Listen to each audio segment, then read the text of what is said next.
अस्सलाम वालेकुम नाज़रीन, मैं हूं एम वाजिद। 7H न्यूज़ में आपका खैर मकदम है।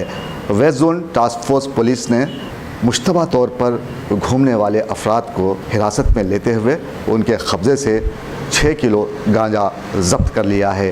उसके बाद पुलिस ने उन्हें मंगलहाट पुलिस टीम के हवाले भी कर दिया है।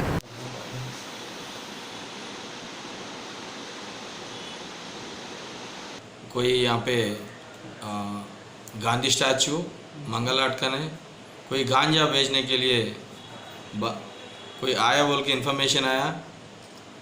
इसके ऊपर हमारे एसआई शिवानंदन को और एक जवान को वहाँ पर भिजा दिए तो एक 4 जने सस्पेक्ट कंडीशन में वहाँ फिर रहा बस स्टॉप का ने। तो चेक करे तो इनका ने गन्नी बैग मिला। वो गन्नी बैग में गांजा था। कहाँ से आया बोले कि उसको पूछे तो वो उड़ीसा वाला है। तो पूरा 6 किलो 6.5 किलो गांजा मिला। तो उनको पुलिस स्टेशन को पकड़ के लाए। उनका पोजीशन में एक दो सेलफोन सीज कर लिया। 400 रुपये भी है।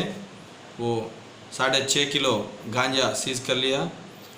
इसके ऊपर FIR करके कोर्ट को भेज रहा हूँ। सर ये लाके यहाँ पर किसको भेज रहे थे साहब? यहाँ कोई नाम बोल रहा दिनेश बोल के, तो उनको भेजने के लिए आया करते। ये लोग बाहर वाले पूरे उड़ीसा वाले, तो उन्होंने भी नाम नहीं पता। जो मीडिएटर है उसको मिलने के लिए आया तो उन्होंने अभी कांटेक्ट में नहीं आया। जब पुलिस वाले पकड़े गए कांटेक्ट में मीडिएटर नहीं आया। ये लोग फर्स्ट टाइम आए साहब हैदराबाद? या हैदराबाद में ये तो केस में फर्स्ट टाइम आया वो लोग।